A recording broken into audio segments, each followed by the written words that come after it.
One. Panel, ladies and gentlemen, the strategy of side opposition is ultimately broken because they try to have their cake it too and eat it too when they say that, oh, we wanna get away with nationalism, demonize it first, and then put in our own agenda, and then at the same time magically crystal ball the impacts and benefits of that said system.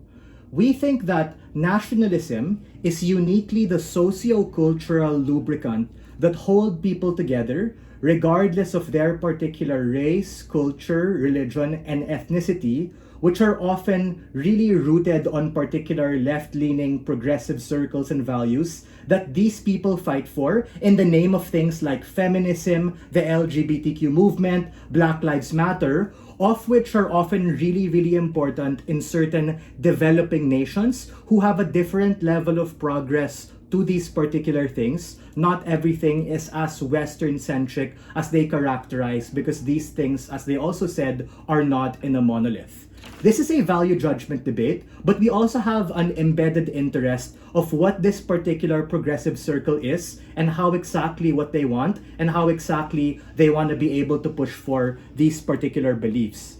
The missing nuance from both opening teams is that if they want all of their beautiful, shiny, and nice impacts like structural reform or legislative reform or whatever they want, which LO even said is about like getting direct reparation, the question then becomes, bro, where exactly are you gonna get these things? Who are you gonna be able to get it from if you literally triggered or dismantled the very people in power who are going to do it? Not only is what they're saying outcome dependent on the conservative incumbent people giving a shit about you and caring about your ideas, but it's also kind of pointless, the point in which you don't use the lens of nationalism to be able to forward those particular social reforms, which lead to a host of harms like fracturing the movement and fracturing your identity.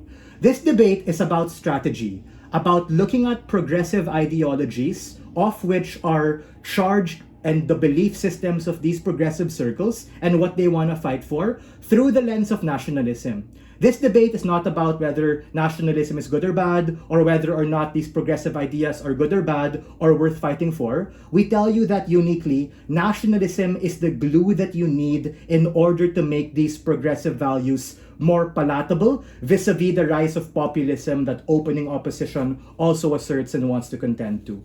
Before I move on to my extension, a couple of extraneous rebuttals. The first is on the idea of opening opposition about reparations. We agree that those are important, and that's something that these particular people of privilege want to be able to fight against, and these particular minorities want to fight for.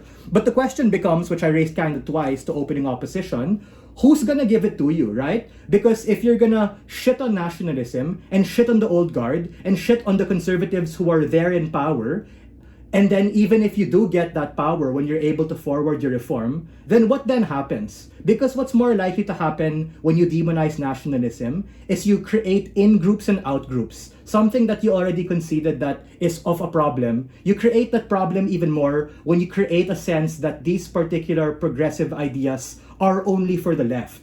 But as what we've realized and we've seen in the evolution of how these ideas go, things that affect women, things that affect queers, things that affect people of color, affect us all and inhibit and infringe on our ability to feel safe and improve our lives and actualize and transcend to the things we want to do. The problem on side opposition is you give these people in power and society the leeway to kind of gaslight you and say, oh, it's kind of your fault because you're not fitting to what is good for the state and nationalism. So it's precisely because of strategy that we want to be able to do that. Sure, I'll take opening. Go ahead.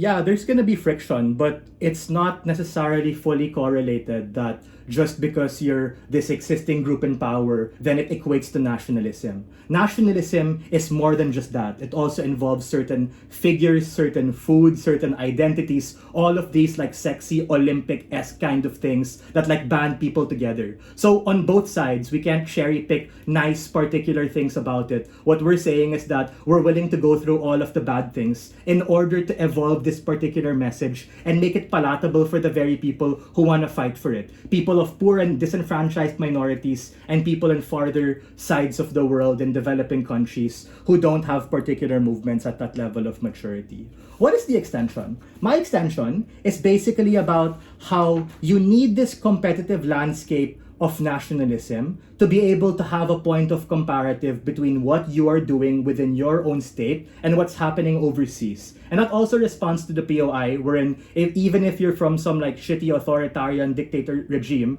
you're literally able to hold them accountable when you view the lens of nationalism to compare how shitty your situation is compared to what's happening overseas, and you can actually call out these people better. We think that the particular nuance here is when these particular things are actually able to come to fruition when you're able to actually use that flavor or lens of nationalism in your own way, even if it's not perfect, because it isn't, and be able to like charge people in a way that is socially cohesive, that actually pushes for things like lobbying, pushing for things like a referenda, pushing for things like revolts and revolutions in the name of nationalism to hold the people accountable. Because yeah, there are like crappy and nefarious state actors, but that doesn't mean like nationalism or the people and their identities are broken. It's like a problem-solution mismatch. It's exactly when you use the very system that you're looking at, charged by nationalism, that you're able to hold these particular bad people accountable, and you can create this comparative for people to say that, oh, it's better in another part of the world, therefore we ought to be able to fight the good fight if you want to get the reform. Ultimately, the biggest harm on their side is you give a lot of leeway for these current incumbents to like cancel and red tag you and silence your very movement. The very movement that you stand to be able to fight for, and the very movement that is at the heart of these particular progressive ideas, which are ultimately what these progressive circles want. So if you want a chance at any form of reparation or success, you need to change the strategy and the approach and use the lens of nationalism to be able to get up and do it. And for all of these reasons, we are very proud to stand on side government.